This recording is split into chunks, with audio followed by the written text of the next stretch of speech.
ओम नमो दिव्य महादिव्य शिवाय सत्यम नमो नमो प्रकृते भद्राय नेता प्रणता सुताम जयंती मंगला काली भद्र काली कपालिनी दुर्गा क्षमा शिवा धात्री स्वाहा सुधा नमस्ते नमो भगवते वासुदेवाय।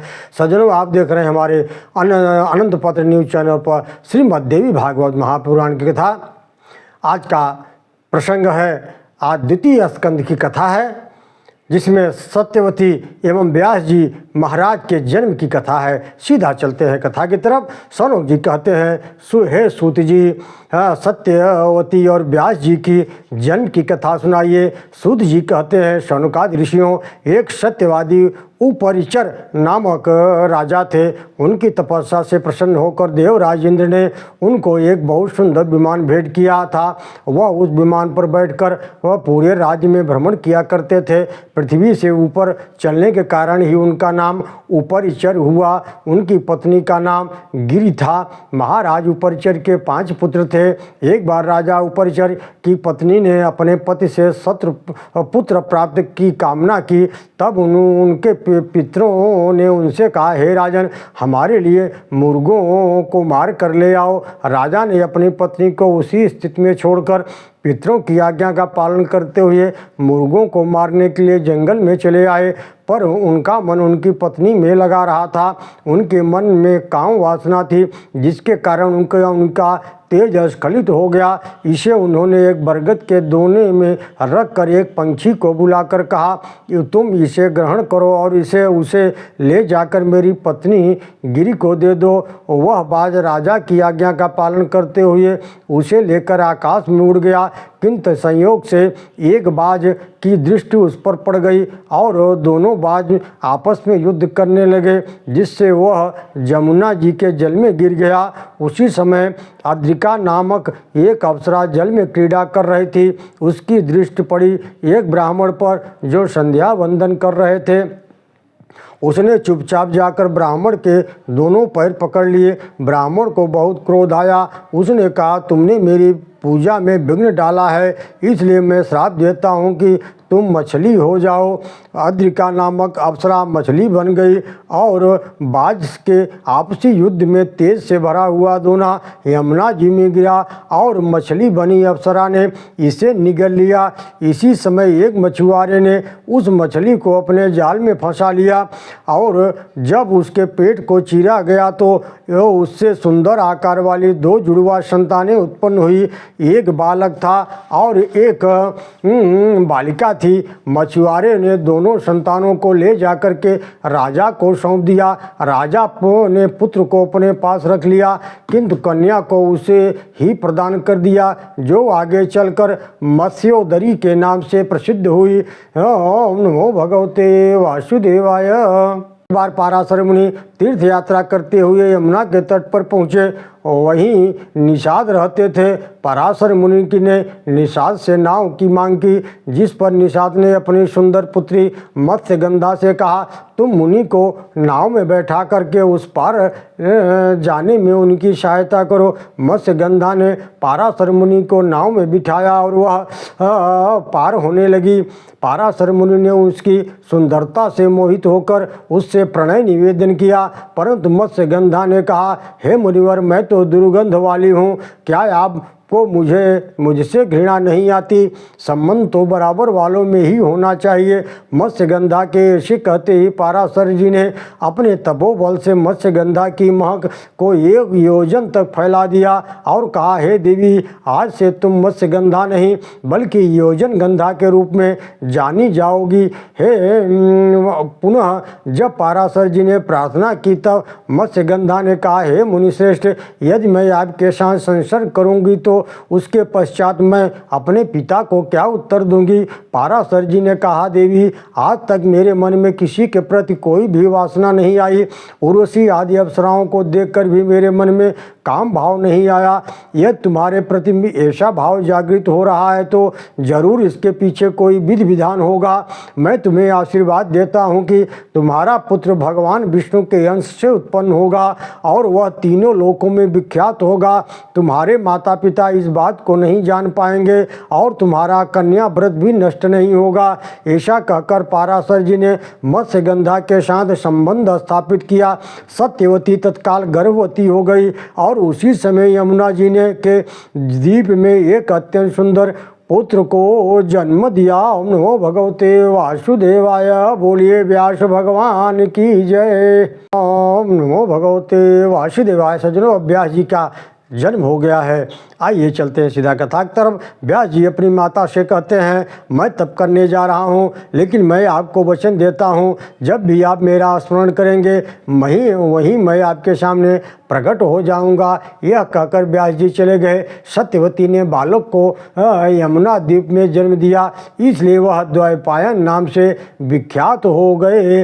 इत्युक्त्वा निर्भयो व्यास शाप पितृन्तिकं गता द्वीपे नस्त्य तथा बाल तस्मात् द्वैपायनो भवत्। शौनक जी सूत जी से प्रश्न करते हैं, हे सूत जी महाराज, हमें कृपा करके बताइए कि शांतनु जी का विवाह सत्यवती से कैसे हुआ और राजा शांतनु की पहली पत्नी कौन थी और वसु के अंश से उत्पन्न भीष्म कैसे उनके पुत्र हो गए। सूत जी कहते हैं, इक्ष्वाकुवंश प्रभो महाभीष्मति इति स्मृता सत्यवान धर्मशीलस्य चक्रवर्ती नृपोत्तम। हे ऋषियों, इक्ष्वाकुल में महाभीष्म नाम के एक सत्यवादी राजा का जन्म हुआ था। एक बार राजा महाभीष्म ब्रह्मलोक गए, वहाँ सभी देवता आए हुए थे और वहीं देव नदी गंगा जी भी ब्रह्मा जी के सेवा में वहाँ उपस्थित थी। अचानक पवन के वेग से उनका वस्त्र उड़ गया, जिसे देखकर सब देवताओं ने तो अपना सिर नीचे कर लिया, लेकिन राजा महाभीष्म एकटक उनकी ओर देखते रहे। दोनों को इस प्रकार एक दूसरे को प्रेम पूर्वक देखते रहकर ब्रह्मा जी को क्रोध आ गया और उन्होंने दोनों को श्राप दे दिया कि तुम दोनों का जन्म मनुष्य लोक में होगा और वहाँ जब तक तुम अधिक पुण्य कर लोगे तब तक स्वर्गलोक में आओगे। इस प्रकार दोनों दुखी होकर के वहाँ से चले गए। राजा महाभीष्म ने मृतलोक में पूर्ववंशीय राजा प्रतीप को ही अपना पिता बनाने का निश्चय किया, क्योंकि वे अत्यंत धर्मनिष्ठ थे। इधर एक बड़ी सुंदर कथा है। एक कथा आती है, 8 वसु अपनी अपनी स्त्री के साथ विहार करते हुए वशिष्ठ जी के आश्रम में पहुँचे। उन वसुओं ने जो देव नाम का श्रेष्ठ वसु थे, उनकी पत्नी ने वशिष्ठ जी की नंदिनी गाय को देखा। उनके मन में लालसा आ गई। उसने सभी वस्तुओं के साथ मिलकर नंदिनी का अपहरण कर लिया। जब वशिष्ठ जी को पता चला तो उन्होंने श्राप दे दिया कि तुम सभी को मानव जीवन में जन्म लेना पड़ेगा। जब वसुओं ने क्षमा याचना की तब वशिष्ठ जी ने कहा, आप सभी को 1 वर्ष में श्राप से मुक्ति मिल जाएगी, पर ये जो देव नाम के वसु हैं उनको बहुत दिनों तक मनुष्य शरीर में वास करना पड़ेगा। श्राप मिल जाने के बाद वे वसु गंगा जी के पास आए और गंगा मैया को प्रणाम करके कहा, हे देवी, हम 2 देवता तो अमृत पान करते हैं, इसलिए हम मनुष्य देह में कैसे उत्पन्न हो सकते हैं। अतः आप कृपा करके हमारी माँ बनकर हम लोगों को जन्म दे दें। पृथ्वी पर शांतनु नाम के एक राजा हैं, आप उन्हीं के बिहारिया बन जाएं और हमें जन्म लेने पर हमें जल में छोड़ती जाएंगी, जिससे हम सबका परम कल्याण हो जाएगा। उसी समय राजा महाभिघ्न ने प्रतीप के पुत्र के रूप में जन्म लिया। उनका नाम शांतनु पड़ गया। प्रतीप के स्वर्ग चले जाने पर शांतनु किसी समय गंगा किनारे वन में विचरण कर रहे थे। अचानक उनकी दृष्टि गंगा जी पर पड़ी और राजा शांतनु गंगा जी को नहीं पहचान पाए, पर गंगा जी ने उन्हें पहचान लिया और दोनों ने प्रेम पूर्वक विवाह कर लिया। ओम नमो भगवते वासुदेवाय। गंगा जी और शांतनु के विवाह के पश्चात अनेक वर्ष बीत जाने पर एक एक करके उनके 7 पुत्र हुए और 7 को गंगा जी ने जल में प्रवाहित कर दिया। अब तो शांतनु जी को बड़ा कष्ट हुआ। वे विचार किया कि इसने तो मेरे 7 पुत्र मार डाले, अब मेरा वंश कैसे चलेगा।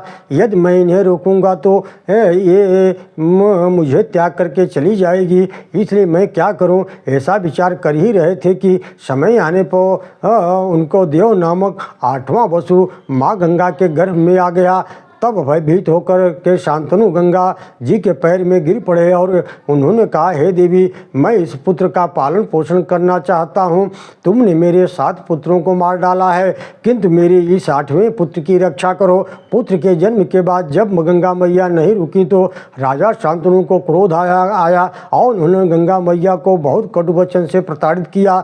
गंगा माँ ने क्रोधपूर्वक कहा कि हे महाराज, मैंने कहा था कि यदि आप मुझे कटु वचन कहेंगे तो मैं चली जाऊंगी, इसलिए शर्त के अनुसार अब मैं चली जा रही हूँ। आपने वचन तोड़ा है, आप मुझे पहचान नहीं पाए। मैं साक्षात भगवती गंगा हूँ। महात्मा वशिष्ठ ने प्राचीन काल में 8 वसुओं को श्राप दिया था, तुम्हें मनुष्य देह जन्म लेना पड़ेगा। वे 8 वसु मेरे पास आए थे, उन्होंने माँ बनने के लिए मुझे प्रार्थना की थी। उन्हें वरदान देकर मैं आपकी पत्नी बनी, जिसमें देवताओं का कार्य सिद्ध हो सके।